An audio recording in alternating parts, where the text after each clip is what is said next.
Good morning students. पिछले lecture में हमने आपको बताया था इलेक्ट्रिक सेल, इससे रिलेटेड कुछ parameters EMF cell, EMF of cell, terminal potential difference, internal resistance और इन तीनों में रिलेशन। अगर आपको याद हो तो रिलेशन में बताया था इक्वल्स P प्लस IR। यहां से लिख सकते हो V equals E minus IR। अब यहां से एक चीज क्लियर होना चाहिए, कभी बात क्वेश्चन में आता है कि कब पोटेंशियल डिफरेंस EMF के बराबर होगा। पोटेंशियल डिफरेंस कब EMF के बराबर होगा। तो देखिए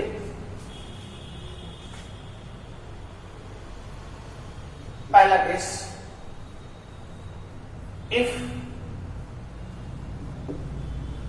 I equals 0, if I equals 0 क्या मतलब है? क्या मतलब है? Cell is on open circuit. Cell open circuit में there is no current, cell current नहीं दे रहा, तो उस समय आप देखो लिख सकते हैं हम V इक्वल्स E, I यहां पे 0। तो उस समय यानी जब सेल किसी आउटर सर्किट को करंट नहीं दे रहा होता है तब उसका potential difference, terminal potential difference उसके EMF के बराबर होता है, राइट। दूसरा, इफ R इक्वल्स 0, सेल का इंटरनल रेजिस्टेंस 0, जो कि पॉसिबल नहीं है। स्पेशल केस में अगर कभी कभी कहता है कि internal resistance of the cell is negligible, तो उस समय अगर R 0 हो गया तब भी V इक्वल होगा किसके? E के। ओके। तीसरा अगर आप देखें यहां से V equals E minus I को लिख सकते हैं V by R into R। इसको इधर ले आओ, P plus V by R into R equal E, तो E आ गया V into 1 plus R by R। ये यहां से रिलेशन नहीं भी निकलता। अगर इसमें आप if R tends to infinite, जो सर्किट में आउटर रेजिस्टेंस लगाया जाता है, मतलब आप कह सकते हैं सेल से जो चीज आप चला रहे हो उसका रेजिस्टेंस अगर इनफाइनाइट है तब देखो क्या होगा। इनफाइनाइट रेजिस्टेंस बाहर हो जाएगा तो क्या सेल करंट दे पाएगा? नहीं, करंट नहीं दे पाएगा। इसका मतलब V इक्वल्स E तब भी हो जाएगा। इसका मतलब ये हुआ अगर R tends to infinite, R by infinite 0, तब भी E इक्वल्स P। ये तीन केस में जो EMF होता है किसी सेल का, वो उसके पोटेंशियल डिफरेंस के, टर्मिनल पोटेंशियल डिफरेंस के बराबर होता है। याद रखेंगे, बहुत इंपॉर्टेंट है। I 0 हो, करंट 0 हो, या इंटरनल रेजिस्टेंस 0 हो, या एक्सटर्नल रेजिस्टेंस इनफाइनाइट हो, तो उस समय टर्मिनल पोटेंशियल डिफरेंस उसके EMF के बराबर होता है। ओके। दूसरी चीज अगर आप देखें तो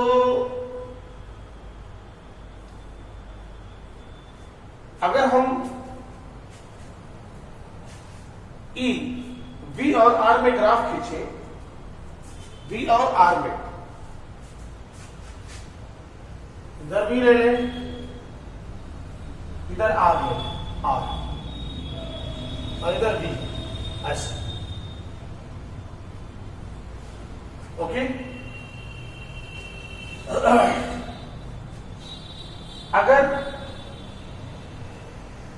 R 0 हो जाए तो E अपने मैक्सिमम वैल्यू पर होगा भी।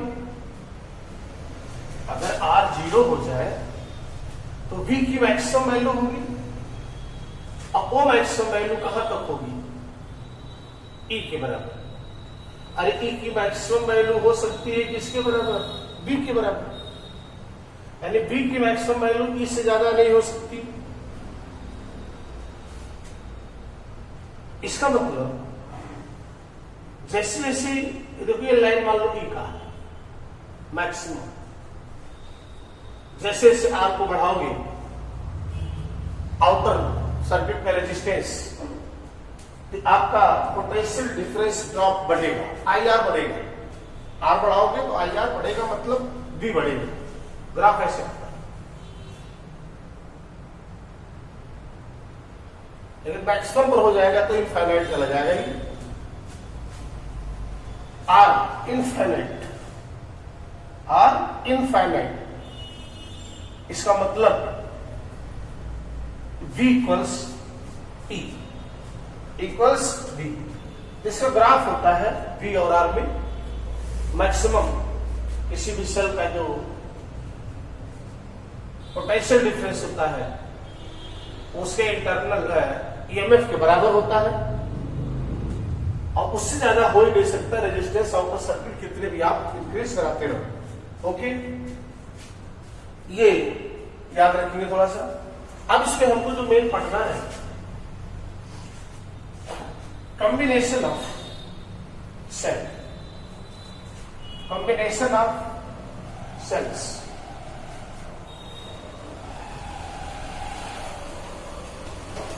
कॉम्बिनेशन ऑफ सेल्स, सेल के कॉम्बिनेशन को पढ़ना।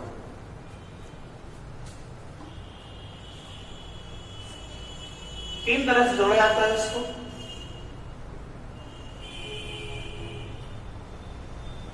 ए सीरीज,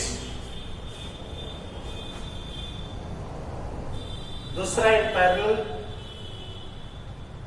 और तीसरा इन मिक्स। सीरीज और पैरेलल दोनों एक साथ।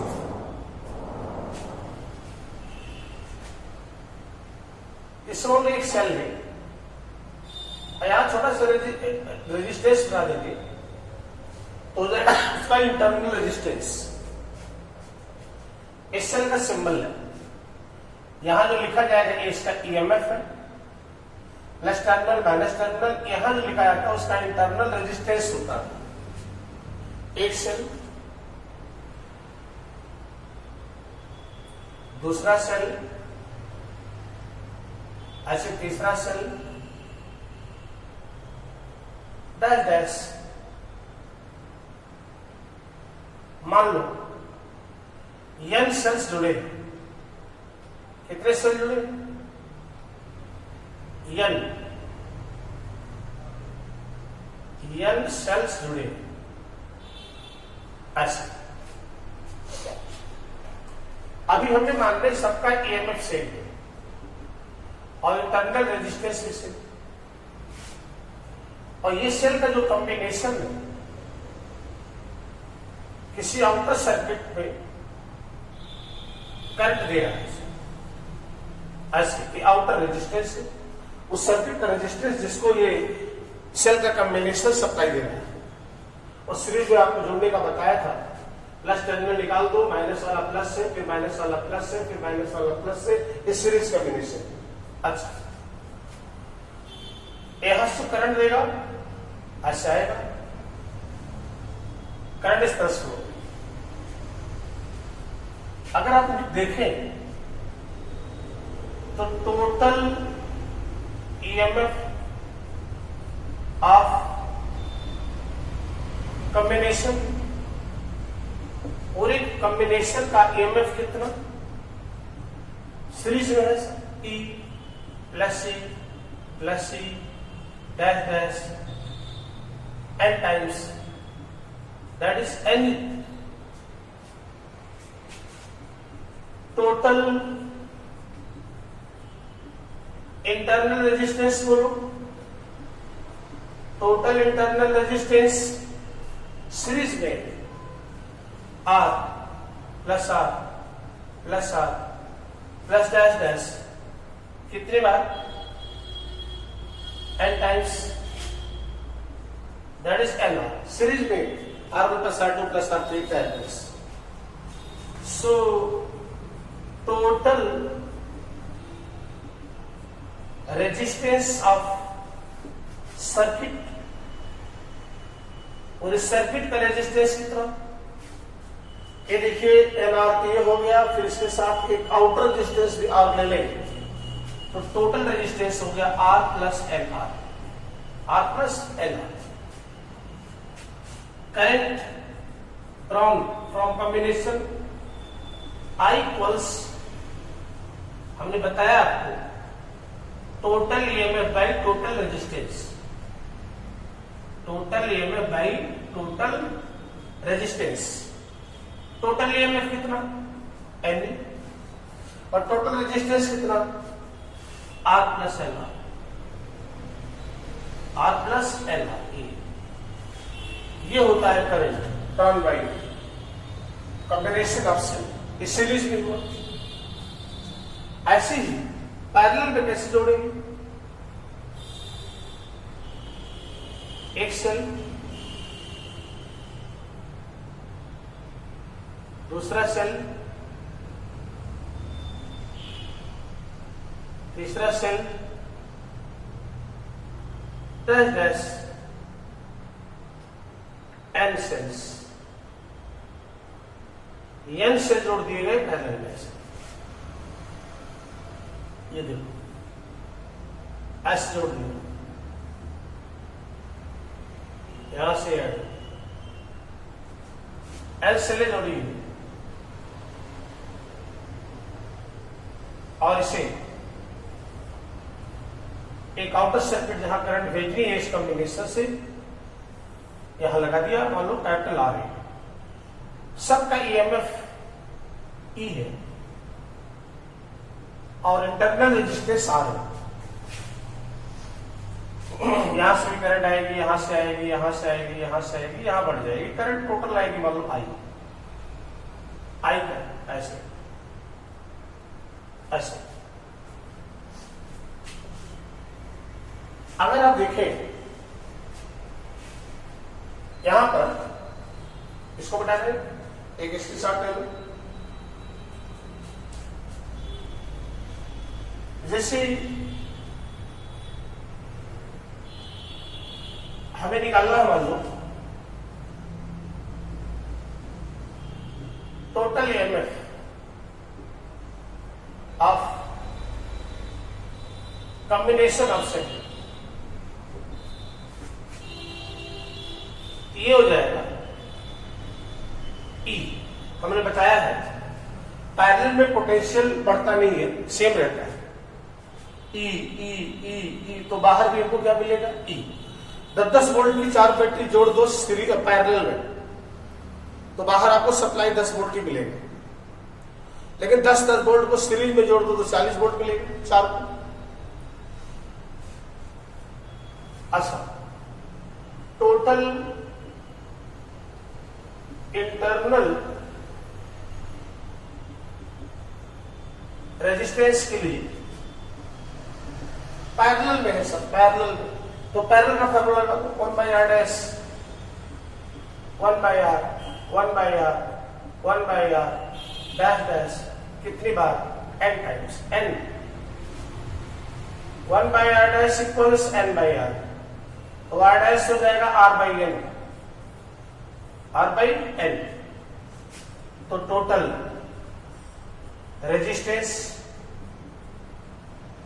ऑफ सर्किट, और इस सर्किट का रेजिस्टेंस क्या हुआ, इस कॉम्बिनेशन के साथ ही फिर सीरीज में आ गया, तो हो गया R plus R by N. Internal resistance total R by N, R के साथ सीरीज में, तो टोटल रेजिस्टेंस हो गया. तो करंट ये बताया total EMF by total resistance, total EMF कितना E, total resistance R plus R by N। इस तरीके से आप पैरेलल निकाल सकते हैं। अगर हम मिक्स की बात करें, मिक्स्ड एक इसके साथ ले लो, बहुत इजी टॉपिक है, कोई खास बात नहीं है इसमें। अगर मान लो हम मिक्स में जोड़ रहे हैं,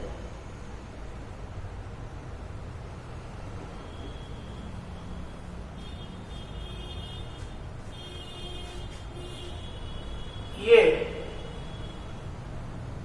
एक सेल, दूसरा सेल, तीसरा सेल, एन सेल्स, एक लाइन में एन सेल्स। सेम ऐसे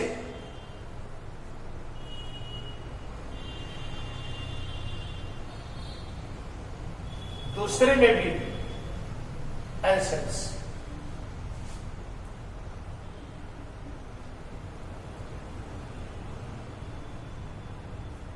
तीसरे में भी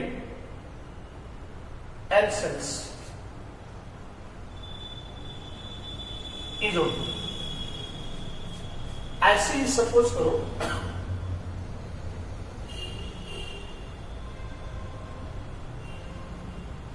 एम लाइंस जोड़ रही,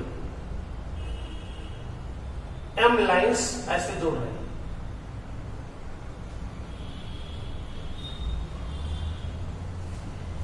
हर लाइन में कितने सेल हैं? एन। कितने लाइनें जुड़ी हैं? एम। एक लाइन, दो लाइन, तीन line, dash dash, M line है, 4 लाइन नहीं। डैश डैश मतलब है एक लाइन, दो लाइन, तीन लाइन, एम लाइन। और एक लाइन में कितने सेल? N cell. तो टोटल सेल कितने जोड़े गए? M N. एक रो में एन सेल, एम रो है, तो कितने सेल हो गए? M N. सबका ईएमएफ ई है, अभी बराबर लेके चल रहे हैं।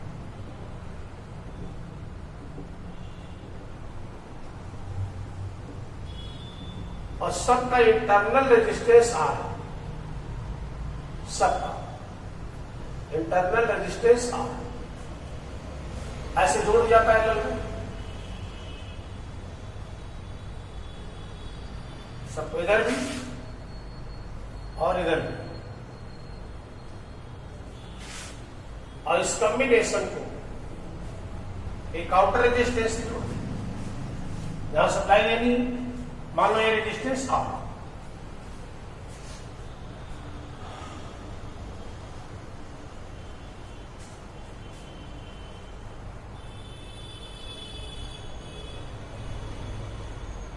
टोटल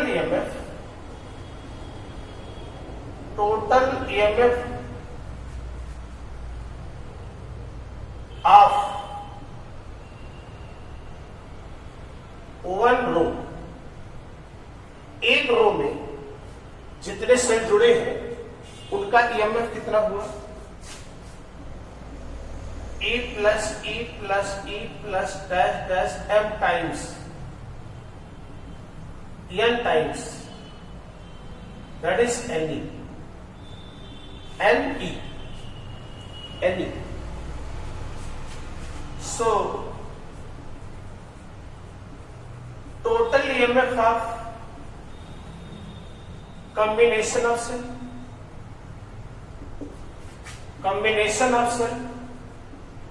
Ni हो, इसका भी एनी, इसका भी एनी, इसका भी एनी, 100 बार जोड़ो कोई फर्क नहीं पड़ता, पैरेलल में पोटेंशियल ऐड नहीं होता, सीधे कितना होगा? ME, right? एनी। अच्छा, अब internal resistance of one row, एक रो में जितने सेल लगे हैं उनका टोटल इंटरनल रेजिस्टेंस हो जाएगा R+R+R n टाइम्स। सीरीज में सब है, पहले एक रो में NR हो गया। अब NR सब पैरेलल में तो पैरेलल का फार्मूला लगाओ, इसलिए total internal resistance of combination of cells 1 by R equals 1 by NR plus 1 by NR plus dash dash m times, कितनी बार m times, तो 1 by R dash हो गया m by NR, 1 by NR 1 by NR 1 by NR m बार m by NR, तो R dash हो गया N R by M, ये आ गया total internal resistance N R by M. So total resistance of this circuit, total resistance का मतलब R तो पहले से है यहां, और उसके साथ एक कॉम्बिनेशन आ गया एन आर बाई एम, ये टोटल रेजिस्टेंस हो गया। तो करंट आपने पढ़ा है total EMF by total resistance, total EMF कितना एल, और टोटल रेजिस्टेंस कितना R plus N R by M, या इसको लिख सकते हैं M N E by R plus N R, ये होती है इसकी करंट। ये आपका कहलाता है कॉम्बिनेशन ऑफ सेल्स। एक स्क्रीनशॉट ले ले, इजी टॉपिक है, कोई खास बात नहीं इसमें। अथवा ये देखते हैं कि मान लो ईएमएफ सेम नहीं है, ईएमएफ अलग अलग है। अभी तो हमने ईएमएफ और इंटरनल रेजिस्टेंस सेम लिया था। मान लो ये सेल ऐसे जोड़ा गया दो, ये मान लो ईएमएफ E1 है, इंटरनल रेजिस्टेंस R1 है, इसका ईएमएफ A2 है R2। इस दोनों को कंबाइन कर दिया गया, और मान लो कंबाइन होने के बाद कुछ ऐसा हो गया, ऐसा कॉम्बिनेशन आप दोनों सेल को एक सेल मान लिए, और मान लो ईएमएफ हो गया E, इंटरनल रेजिस्टेंस हो गया R, सीरीज में जुड़ा है। मान लेते हैं जो कॉम्बिनेशन था, ऐसे 2 3 4 5 बहुत सारे हो सकते हैं, हम दो लेके चलते। मान लो कॉम्बिनेशन जब बना तो ये सेल ऐसे बिहेव कर रहा है, दोनों का कॉम्बिनेशन मिलकर ऐसे बिहेव कर रहा है, तो ईएमएफ कितना होगा, कॉम्बिनेशन का ईएमएफ सीधे होगा E1 प्लस E2, सीरीज में जुड़ा है, सीधे ईएमएफ ऐड हो जाएगा। और इंटरनल रेजिस्टेंस का कितना होगा, अरे भाई सीधे जब सीरीज में जुड़ा है सेल, तो इंटरनल रेजिस्टेंस भी उसका सीरीज में है, तो इंटरनल रेजिस्टेंस हो गया R1 प्लस R2। ओके, ये तो हो गया सीरीज में। दूसरा, अच्छा इसी में कभी कभी पोलैरिटी उल्ट देता है, ऐसे कर देता है,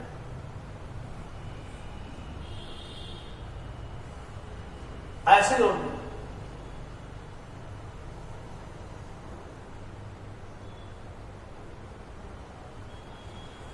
ऐसे जोड़ दिया,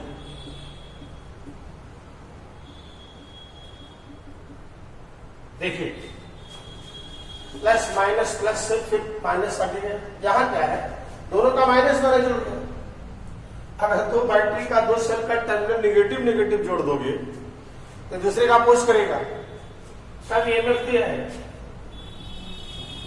E1 difference E1 minus E2 का डिफरेंस, लेकिन R को कोई फर्क आएगा क्या, नहीं, तो सीरीज में है, वो तो इंटरनल रेजिस्टेंस है, R तो वही होगा R1 प्लस R2, लेकिन ईएमएफ चेंज हो जाएगा। लेकिन अगर मान लो पैरेलल में है तो जैसे मान लो वो सीरीज थी, पैरेलल में जोड़े ऐसे ऐसे पैरेलल में जोड़े E1 R1 EMF E2 internal resistance R2। और सपोज करो इस तरह बिहेव कर रहा है, दोनों सेल में करती है भाई, 2 सेल लगाओ, 3 लगाओ, 10 लगाओ, 20 लगाओ, क्या करना है भाई? मान लिया हमको ज्यादा करंट देनी है तो हम जोड़ करके सप्लाई देंगे, कई सेल लगा देंगे। कभी कभी कोई पार्ट्स, कोई इंजन एक बैटरी से नहीं स्टार्ट होता है, दूसरा भी लगा देते हैं उस बगल में, कनेक्ट करा देते हैं सीरीज में।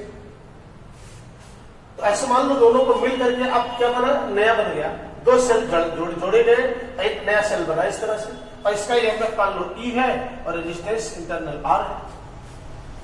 तो E, अब इसका जो E होगा कॉम्बिनेशन के बाद E1 R2 plus E2 R1 by R1 plus R2। जैसे 10 वोल्ट का है, 15 वोल्ट का है, इंटरनल रेजिस्टेंस 1 ओम है, 2 ओम है, तो उसका EMF आप निकाल सकते हैं।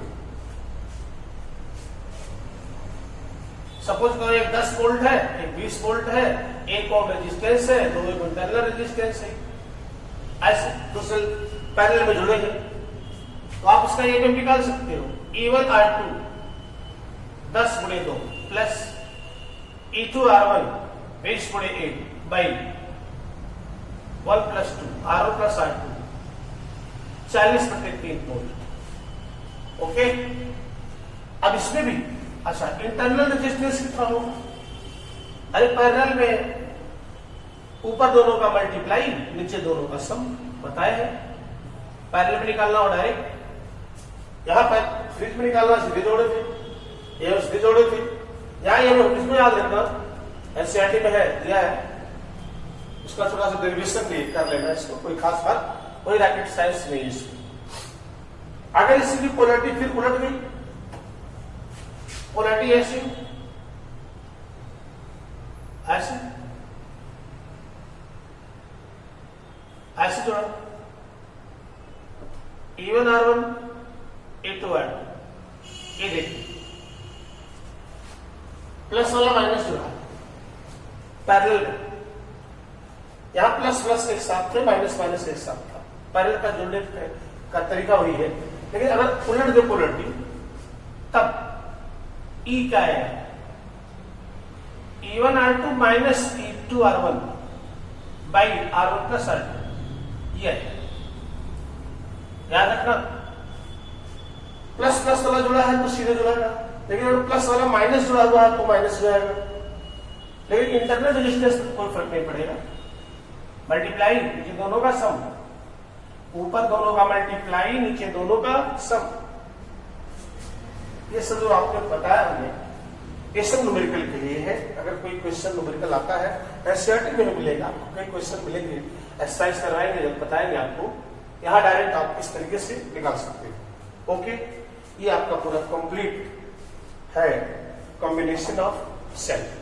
ओके, अब हम आपको पढ़ना है कॉम्बिनेशन ऑफ, सॉरी अब पढ़ेंगे metre bridge. Metre bridge practical में भी, थ्योरी में भी, ये बहुत बार बोर्ड में पूछा भी, इस साल भी शायद मीटर ब्रिज आया था जो बोर्ड एग्जाम हुआ है। बहुत इंपॉर्टेंट टॉपिक है पूरा। तो आज इतना ही, ध्यान रखेंगे। Thank you.